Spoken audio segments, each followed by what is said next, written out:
yes, that this is all I thought about and all I wanted. But it was actually the opposite, which is I just wanted to take my computer science degree and go work for IBM. That was the plan. And the outcome was one for where I did game development in college to just get a little bit of beer money. And the last title I worked on, this particular company, they went tits up. And I was just, the way you pay students really is on delivery because they're super flaky. So you give me some code, I give you some money. That's kind of the contract. So we've been working on this title for probably a year and a half. And the whole thing was supposed to be me get a little bit of money, pay off my tiny student debt, and take my bicycle and go out to IBM. And as they went bankrupt in, anger, disappointment, and what have you, I had my counsel, which sounds very kind of grand when you're, 22, but some counsel go acquire the assets of that company. And this was back, not that I'm that old, but certainly back in a time for where lawyers didn't know much about software. So I acquired all the software off of this company. They wanted to sell me chairs and monitors and cars and leases and what have you. Acquired it for next to nothing. They came back, had the whole thing refinanced, only to figure out that one of their programmers had bought the software. So I sold that back to the company and made what I thought was back then it was a fortune. In hindsight, not really. But even that wasn't really enough. So I thought, how about I take all this money and immediately put it back on the table and lose it, and then I go work for IBM. And I started a internet company, as we would call it, back in the mid-90s. We did log file analytics. So today, anybody 2 minutes into their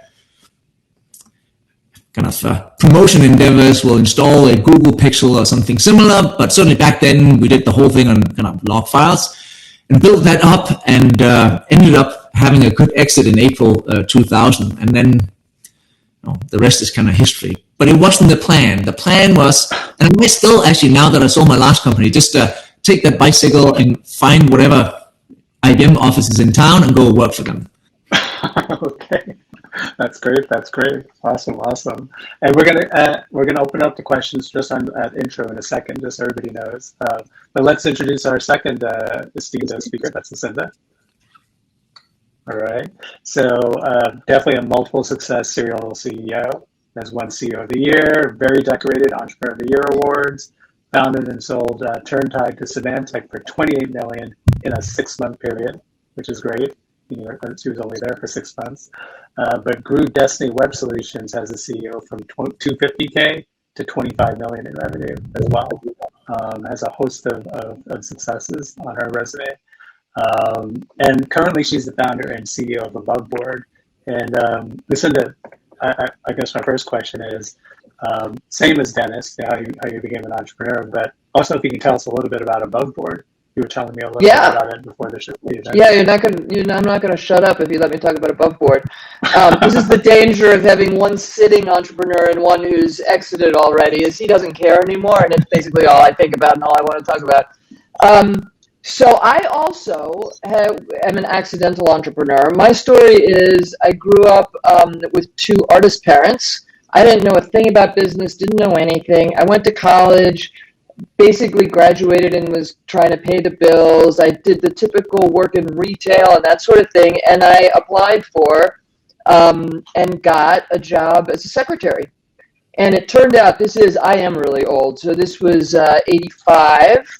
And I worked for a startup that was angel-backed, Silicon Valley, San Francisco-based company, and had just the most fabulous experience. So I started as a secretary. I pretty quickly ran a P&L. I ran the East Coast region for them. I moved to San Francisco as a product manager.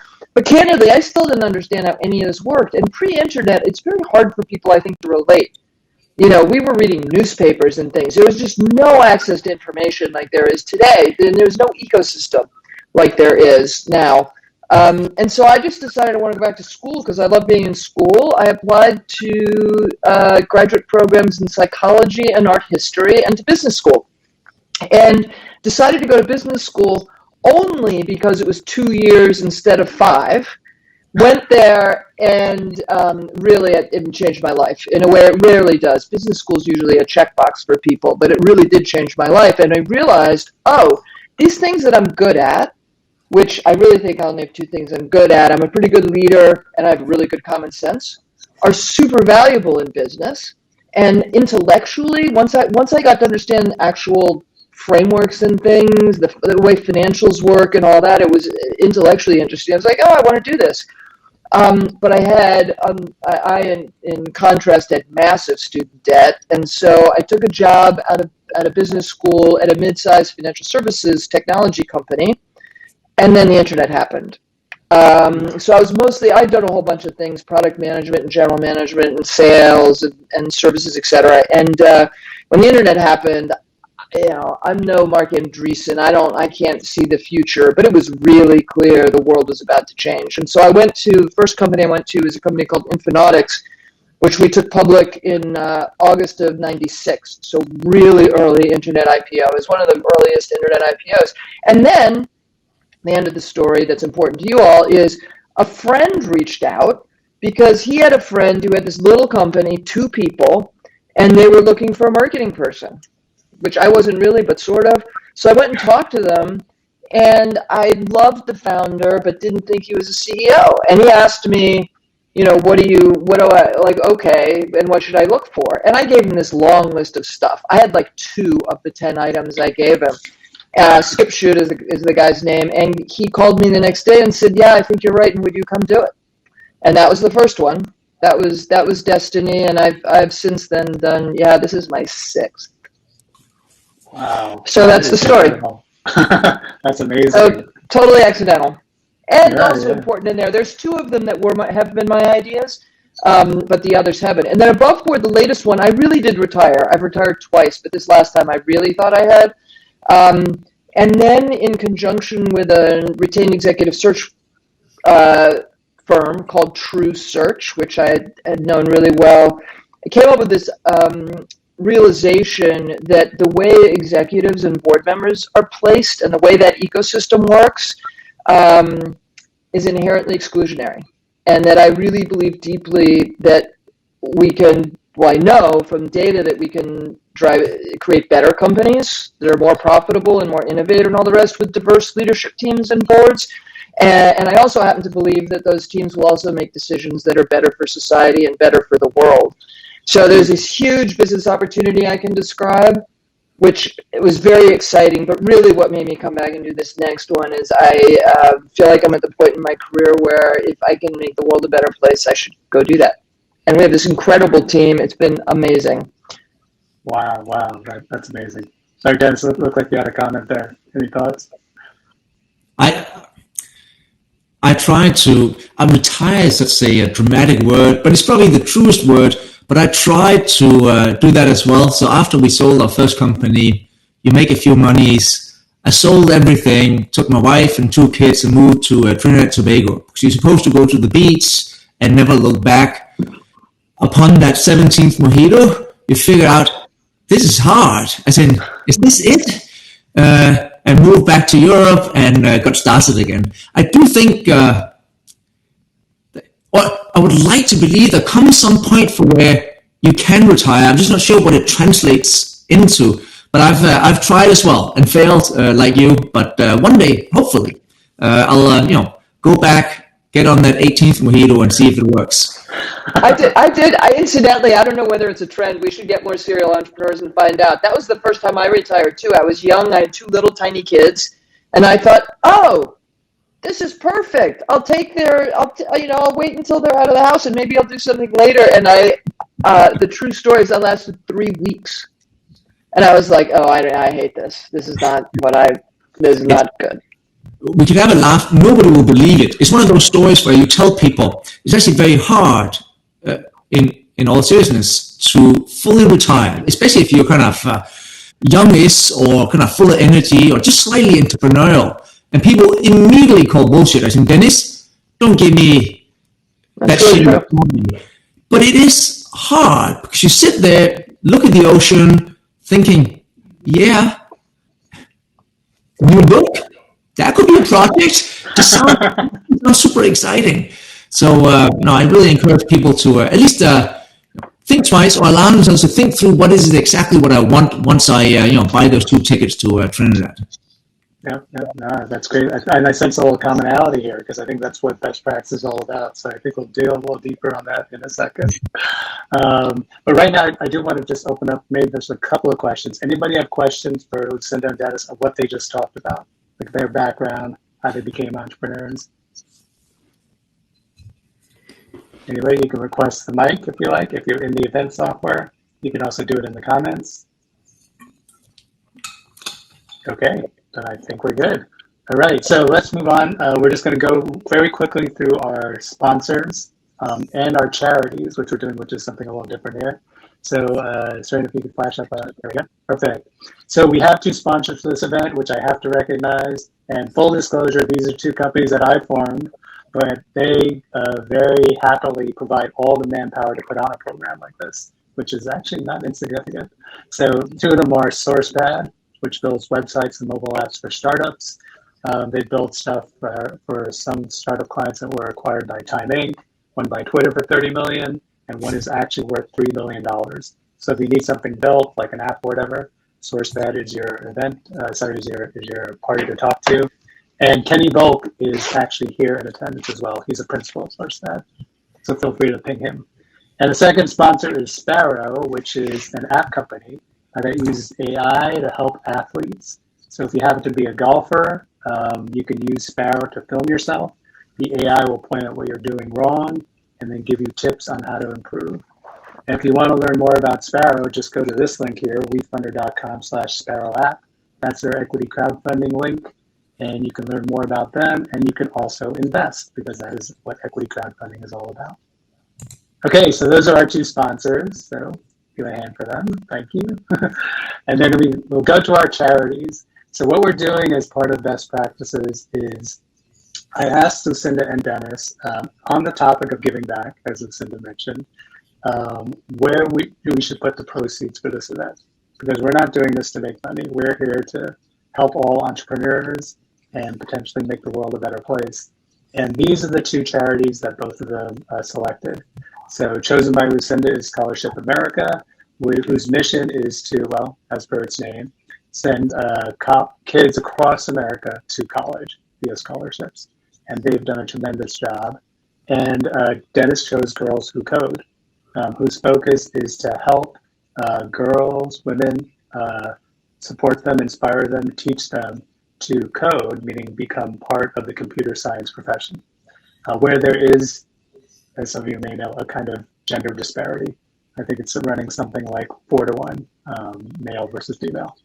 So those are our 2 charities, and I'm going to encourage everybody, especially as we go through the event, not so much now, but if you hang with us and get value, you can go into the comments in the event software and donate. And we will those proceeds will go right to these 2 charities. For those of you who are live, you can also PayPal your donation right into us. Okay. All right. So done with that housekeeping. Let's go right into our topic, which is best practices of how to be, hopefully, a multi-exit 4-time CEO like Lucinda and Dennis. So I want to start with, and once again, I'm going to emphasize to everybody that, hey, this is a very unique opportunity to have these 2 folks on this event. To me, and look, I'm going to be totally direct to the point. Both of you are like the Tom Brady, the Michael Jordan, the Serena Williams of entrepreneurship. Because I'm telling you, we did the research. It's very hard to find people who have exited. And I'm not talking about small exits, I mean large exits in the way you 2 have. So the first question I have is, well, this is kind of a unique thing to be able to do. What do you attribute that to?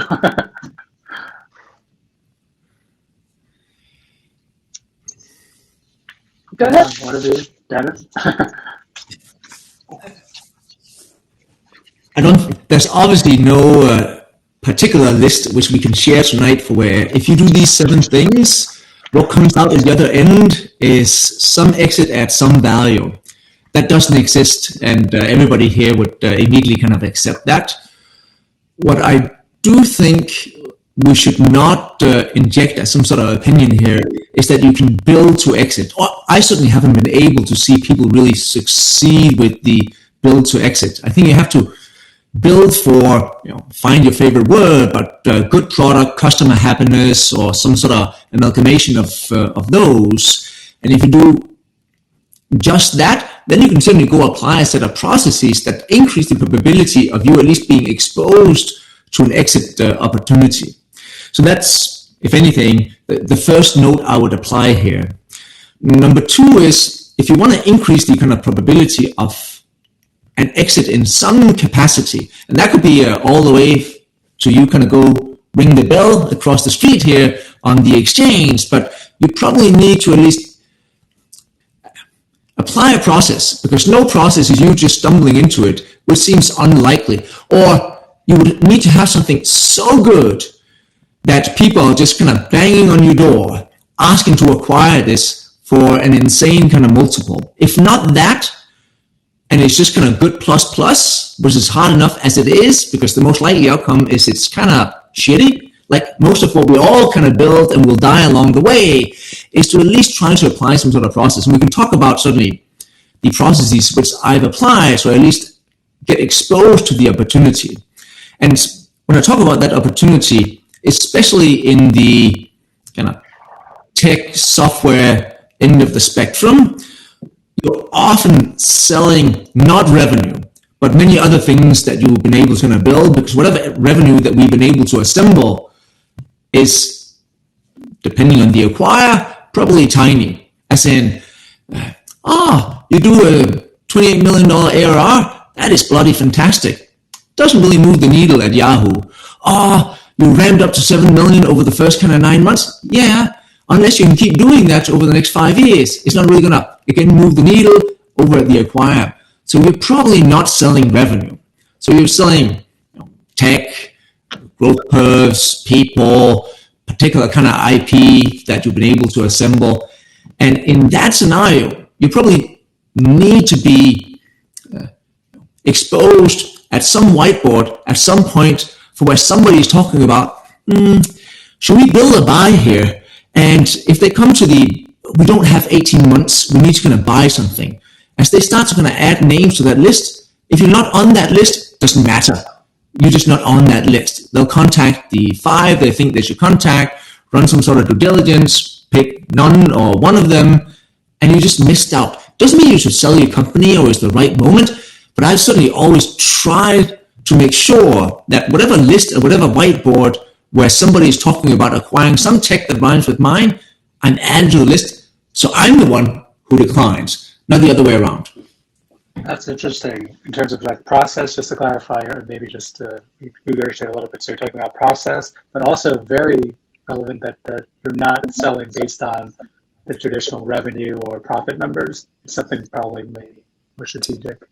And I'm sorry. Some sure we are, but I think if we take the 37 people here, myself included, certainly for most of my ventures, if I'm really honest, I don't think we sold on revenue. I think revenue was a dimension that proved that most of what I said on technology being good, customers being happy were true, but that was a proof point. It was not the revenue in and of itself. The multiple might have been based on that revenue, but that multiple is elastic, right? So you might use it as some sort of justification, but I don't think really that's what I sold. It was many of the other things we can talk about. Yeah, I mean, I would say, I guess, a few things. I'd first of all put at the top of the list luck. I think that the power of luck is wildly underestimated, and the people who, there's this tremendous success bias that says, oh yeah, what people who succeeded or the individual situations where have succeeded, it was all the things that I did. Yeah, I know for a fact there's other people who are better than I am at what I do, and I've enjoyed more success. So there's a huge piece of luck. Let's just set up. Secondly, I think there's a lot you can do early on to set up. So when you're choosing something, you need to choose something to do that where you're seeing something unique or you bring something unique to the table, but that it's also in a space that makes sense. So if you really want to be able to sell, you either, if you're doing sort of a commodity thing, it's going to be hard because to Dennis's point, there's no story about that. Why is your thing somehow better? That's really hard. Whereas if you're in something that's changing and growing, and the larger companies are much more likely to have some reason that they need to do something strategically. And just like the revenue, I think the other thing not to miss is Dennis says those revenues are little. The price they're likely to pay you, if you're not enormous, is little to them too, relatively, right? And so I think the two things I want to say, but I want to tell the story about Turntide because I think it's a pretty instructive story, and make an editorial comment about what's going on in the world, in the funding world today, because I think it's a little dangerous actually for entrepreneurs right now. So Turntide, the story with Turntide is that I had a friend who had a company that was doing paid priority email. The idea was it was like AdWords, but for email. And he wasn't much of an operator. I'd run Destiny up to be pretty big for that era. And I think also it's funny because those of us who've been around a long time, like the numbers look small now, but at the time they were huge. Right? All the gold. Your second company, right? Yeah, Turntide was my second company. And so they had come up with this idea for this IP around an anti-spam router. So I ended up, I founded a company. I bought that IP for stock in the company because I hadn't really made money yet. And the team came over with it. We funded it. We did a financing with Josh Koppelman from First Round, actually before First Round even existed. This was a deal that helped to found that fund. And so we did $700,000, and it was like being shot out of a cannon. The spam problem, this 2003, was a horrible problem. And this is going to come to my second point, which I think is really important, is relationships. So we had a relationship with Symantec. They were a customer of ours. We had incredible early customers. We had Edward Jones Brokerage and Merck and Drexel University, like really important clients, but Symantec was among them. And the true story, I'll tell just because it's fun, is our client was the head of the operations. And as you would imagine, Symantec gets pounded with security, with attacks. And so meanwhile, they're using our product. Meanwhile, the corp dev guys are looking to buy an email, an anti-spam company. So we're a little teeny tiny thing. There's like 20 people or something. We are $700,000 in funding. And they're looking at, among others, Brightmail. They ended up buying Brightmail. As part of the diligence process, they would install the products they were looking at in their own data center. So one day, the corp dev guy calls. This is probably like the fourth company that they're looking at, something like that.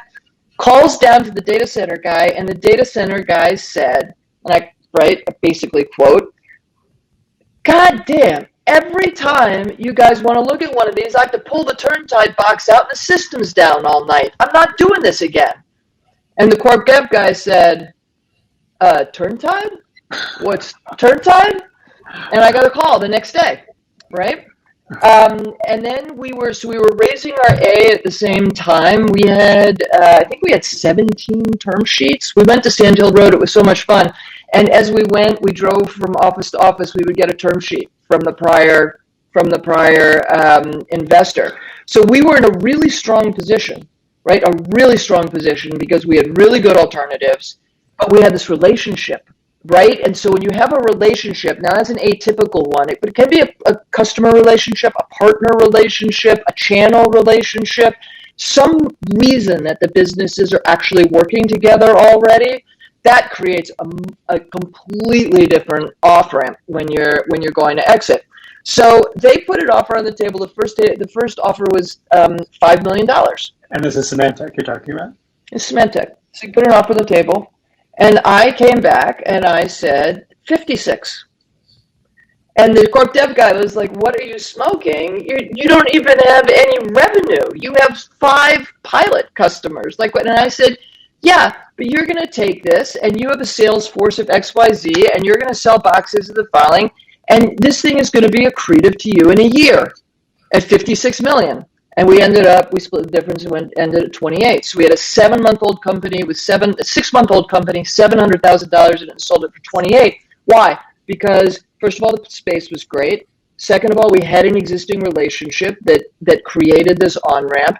And then third, to Dennis's point, I knew the number meant nothing to them, right? And so it meant, I got to tell you, a lot to us because there was no dilution or anything yet. So I think that's an example. And then the caveat, the thing I want to throw in is I really worry for entrepreneurs around the size rounds and the valuations that are happening right now very early. It sounds great. It seems super sexy that your company's worth $100 million and you founded it 6 months ago. Guess what? You can't do a 28 million sale now. Nope. You did it 100 million. You got to go find $500 million, and you read the news headlines, and all you hear is about the unicorns and the dragons. Go look at the numbers of deals that happen at that scale. It's a tiny number. So the VC has a portfolio. They just need 3 out of the 40 to make it. You don't really want to be one of the 37. So I would be a little careful as you're looking at where you are, what you think the realistic, I think a lot of entrepreneurs are unrealistic, a realistic horizon for the company that you have so that you create a foundation where there's opportunity to exit. Now, take above board right now, I actually think the opportunity is enormous, wouldn't worry about that at all. But that's because of the structure of that industry and the opportunity size. It's bigger, more is not always actually better. You lose all the flexibility and control. Yeah, those are incredibly relevant stories and point for both of you. What I'd like to do is, I think it'll be a good idea for us to poll the audience a bit, just to see what our audience consists of. So, can we do that real quickly? I want to know. Yes, there we go. We preconceived this, of course. Everybody, can you now vote? Can you tell us, who are you? Are you an entrepreneur? Are you a CEO? Are you a manager? Are you an investor? And hopefully people are seeing that. Just click on one of those. I like it. Are we allowed to vote, Joe? Yeah, of course.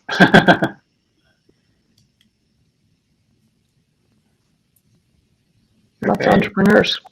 Yeah, a lot of entrepreneurs and CEOs. All right, so everything we're talking about is pretty relevant. And then we have a couple of investors too. Nice. Okay. We'll do another poll in a little bit because I'd like to know what stage entrepreneurs are at also.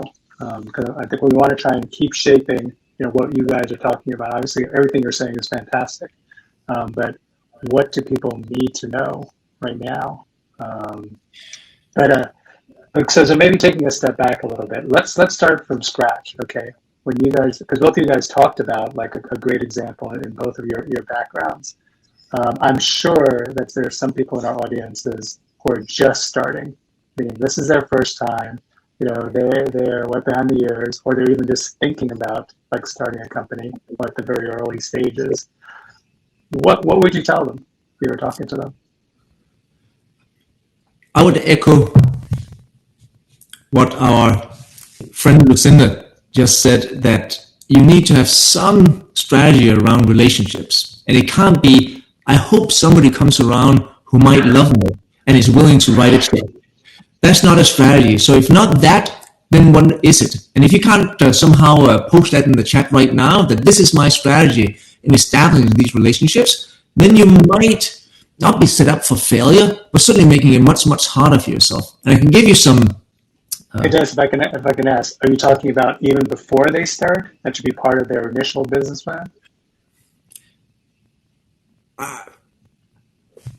There's a whole separate kind of chat we can have about writing business plans, but let's leave that aside. I do think if even before you start the venture, you can't imagine how I should establish a set of relationship in the particular vertical that I am attacking, then it's going to be hard because you haven't even begun yet and you don't even know who you should talk to. So let's assume here that you're trying to attack a vertical for where you're either an expert or about to become an expert or have some sort of novel idea for how you can attack it, which is kind of blind to those that exist within it. But you need to certainly have some relationship type of strategy. I'll give you some counts here. There's really multiple schools of thought here. There's the kind of Y Combinator school of thought, which is that corp dev, investment banking, VCs are all evil. Don't speak to them unless you're 3 weeks away from needing to raise some capital. And that's that.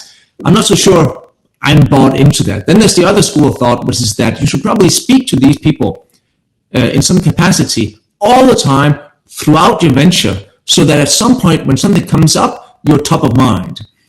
At my last venture, just because we just sold this, I have the counts kind of ready, I spoke to 273 distinct entities. Could be multiple people at the same company, 3 different divisions at Samsung and 4 different divisions at Google. But I added them to my little spreadsheet over the last kind of half decade and kind of kept them up to speed. Like every 4 or 5 months, I would be chatting to my friends over at Microsoft. But that was something where I would say 2 or 3 chats every single week for 6 years straight.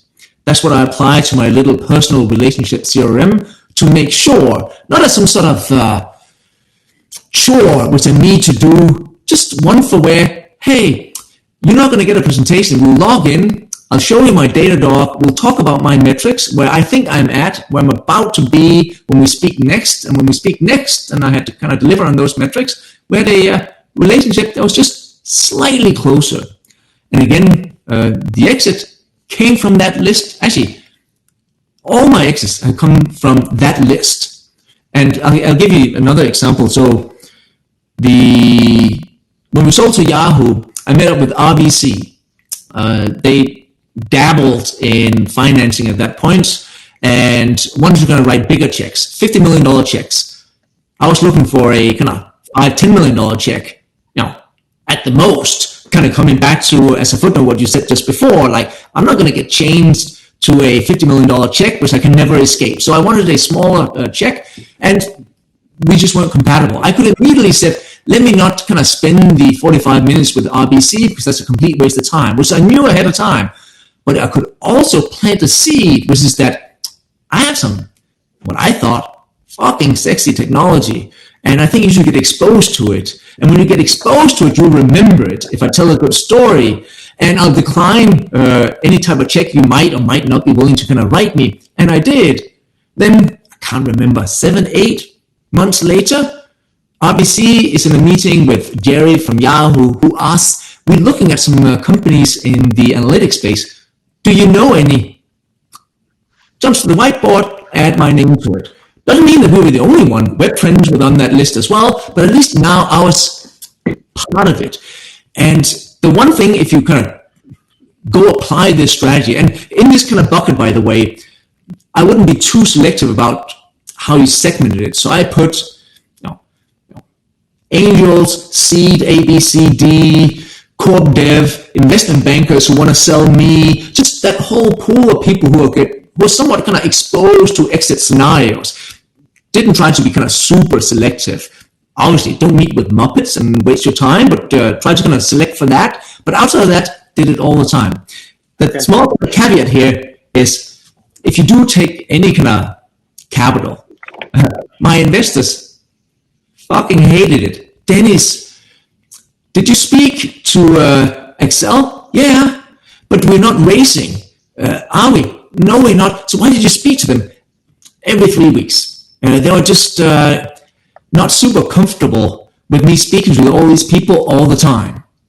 Right. And you're talking about Excel, the VC in California. Oh, yes. Yeah. Yes. Anybody was not the 11 names on my cap table. If I spoke to somebody outside of that, I would get nervous. Exactly. So I guess I just wanted to ask a question. I guess I thought I was thinking, put myself in the shoes of somebody who's just about to start.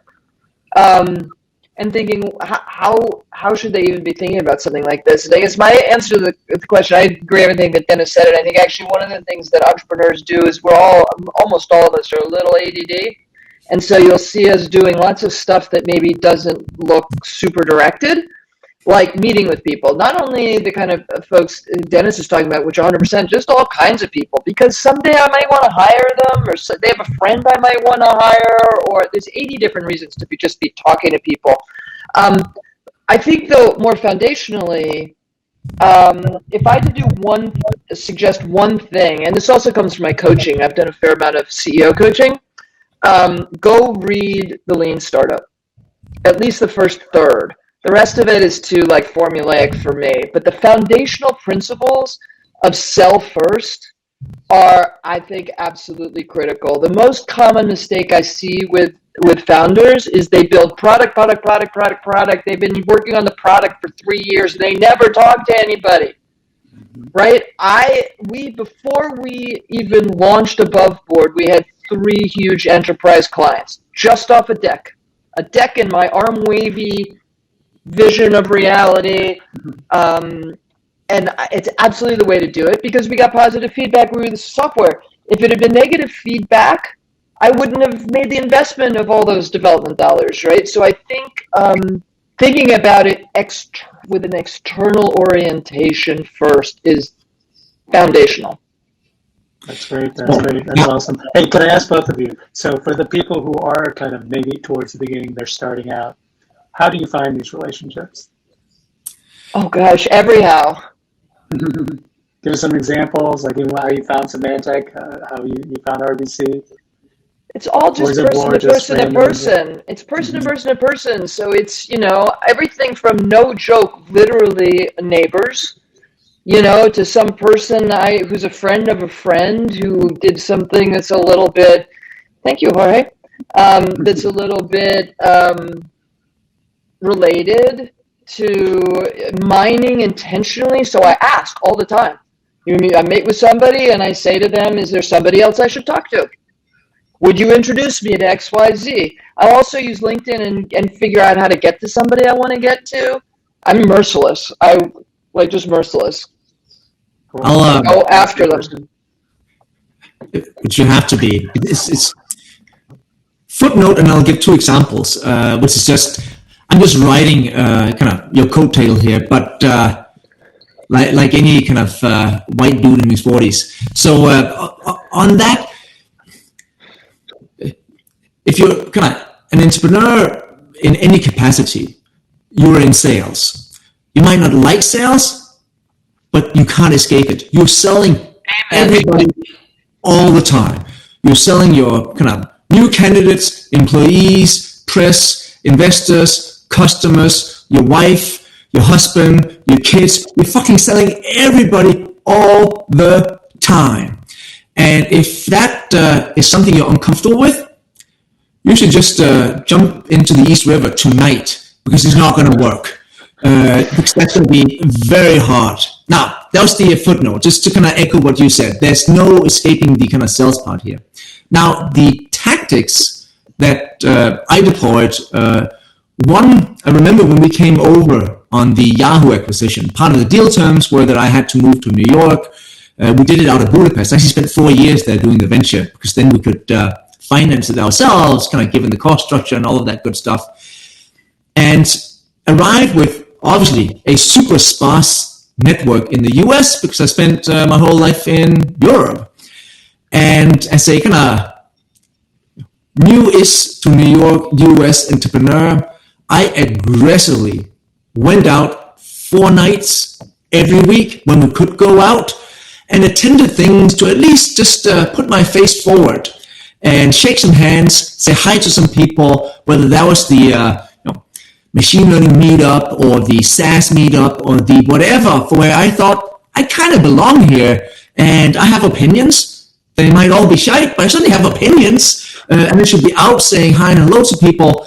And what you see is that many of these potential leads to extend those relationships, which we talked about, there could be exit opportunities or at least path towards exit opportunities in the future, comes from some of those kind of silly events which I did with 20 people and a pizza, and it was worth it, absolutely. But I did that week in, week out for months on end. That was one.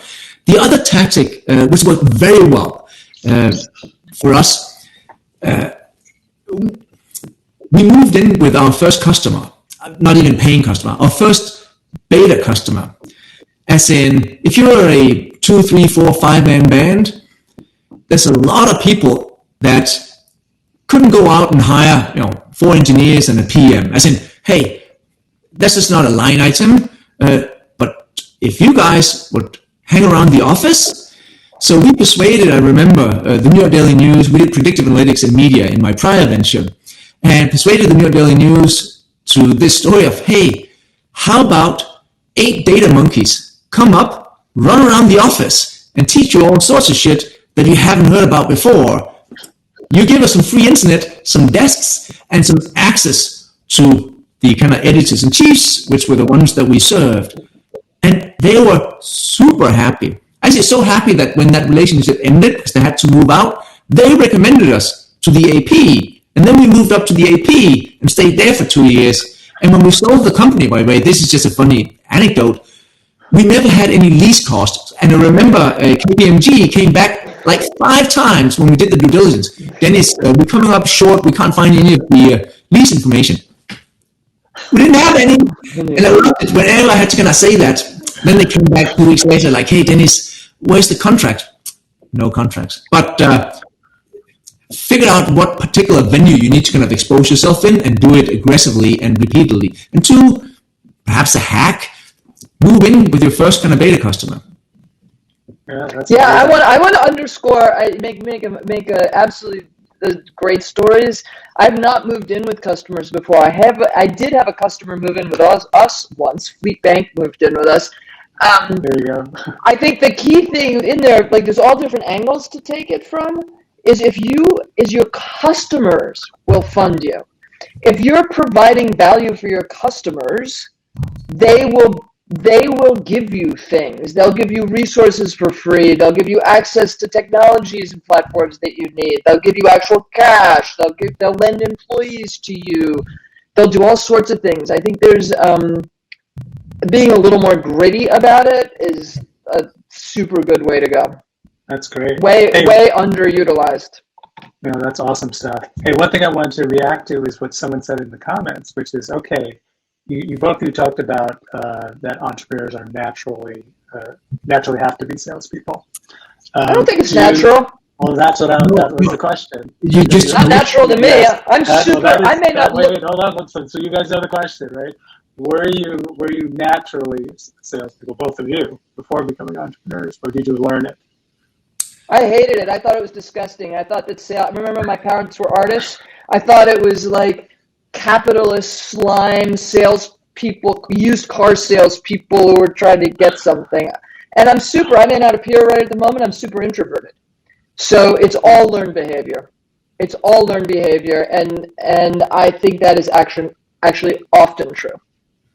Okay, cool. Learned hard knocks or learned looking at other people, mentor? Intent, like realizing, oh shit. I mean, I realized at some point exactly what Dennis said. I just realized, oh, this is actually all selling. My ass better learn how to sell. And then what do? You actually learn, like read books, learn from my first sales leader, watch people do it, be very aware when I'm being sold to of what works and what doesn't, right? Practice, like being in that situation over and over again. Yeah, not natural to me at all. That's no excuse. Cool. And just before we go to Dennis, book? Which book? Oh boy, I don't even. You want me to remember that? Well, now, I mean, this was forever ago, but there's a great book now called Founder Sales that you can. A buddy of mine wrote. So that's a good book. What else do you have? Oh yeah, that's a great book. That's a great one. Yeah. Great book. Okay, there we go. And I'm sorry, Dennis, you were going to go off on that topic as well. Go ahead. I want to know. Yeah.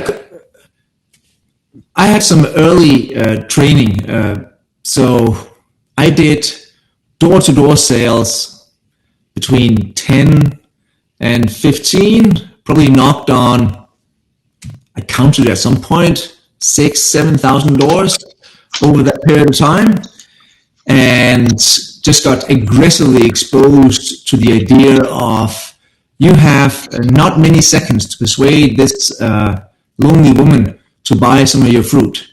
And that really taught me a lot of skills about sales and rejection. So this is a funny another parallel. I had that job as well. I made it like 2 months. I hate it. No, it was public interest stuff, but oh There you man, go. did I hate that. Like door to door, they slam doors in your face. Woo, Brutal. woo, It's brutal. brutal. I did telesales too. That honestly is even worse. I don't know why, but it's like there's something about the continue and being hung Yeah. up on. It's horrible. So I just had a very good start for where I did that, then kind of took my CS degree, and when the whole thing turned entrepreneurial, I was well versed is too grand, but suddenly exposed to the idea of what it takes to make a sale, which is not one email or one call, which is a lot of rejection, and there's probably a funnel, but if we do enough of it through repetition, there'll be somebody at the bottom who'll buy some of what I have to sell.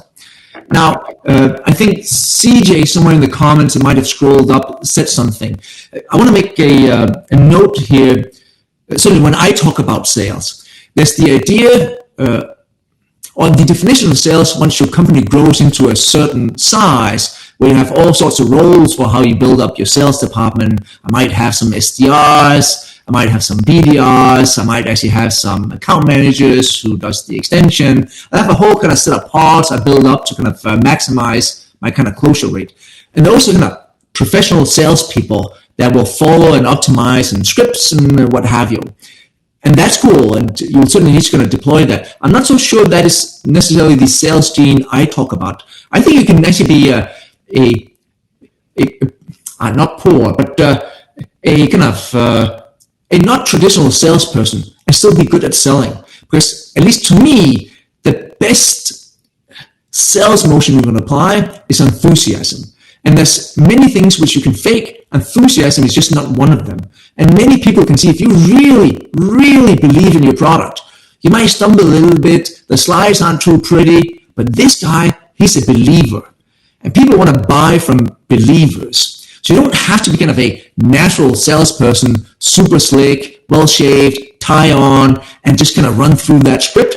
You just need to kind of love what you do, care for your product, see why it adds value, and given, again, you're the one who crafted it, you'll immediately have that kind of free PhD in what you sell, which is that there's not really any question which they can ask for you don't have a good answer. I said, that's your job. You're almost kind of looking forward to it. I said, oh, hopefully today someone will come up with a new smart question over a certain period of time.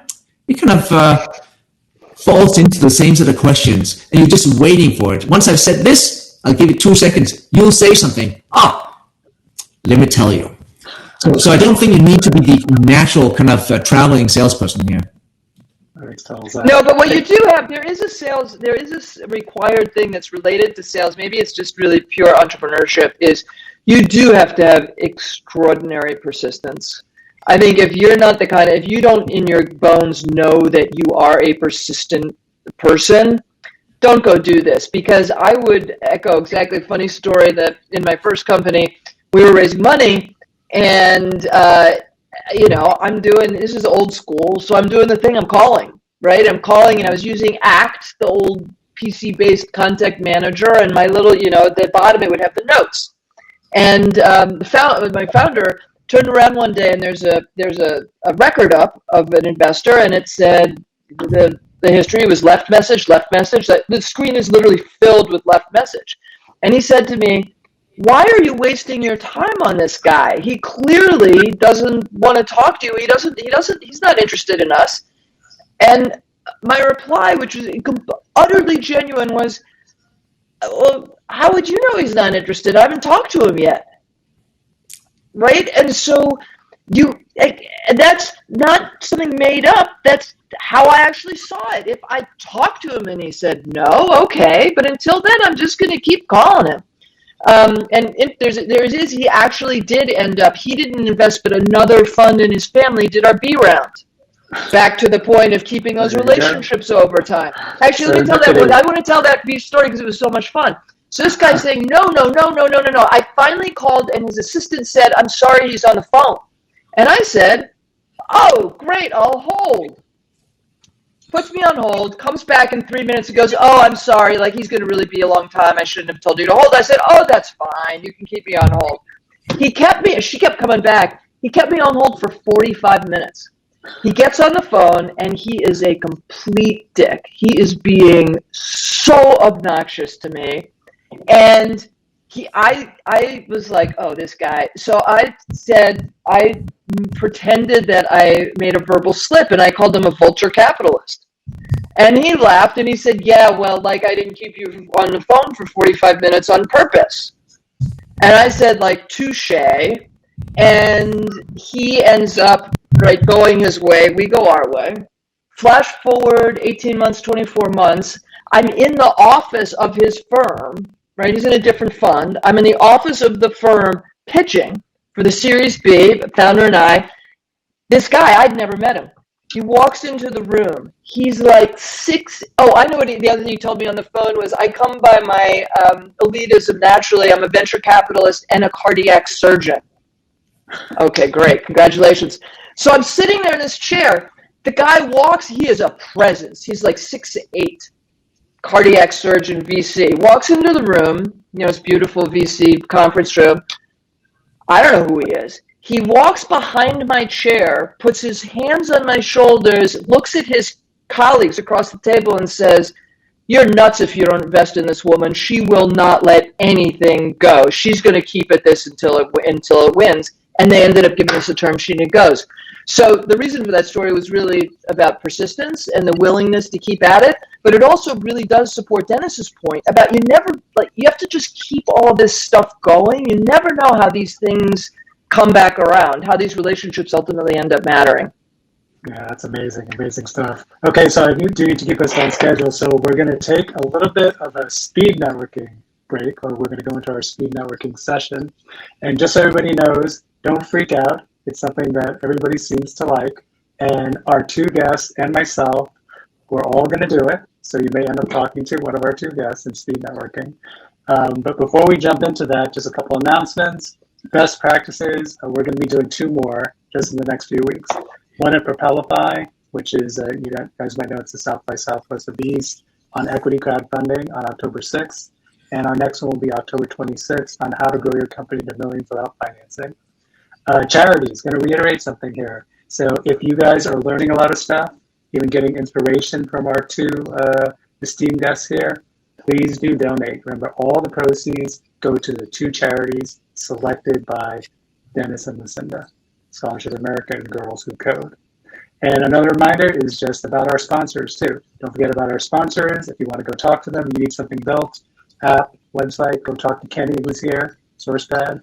You want to learn about Sparrow, cool AI app that helps athletes get better, go to wefunder.com/Sparrow app.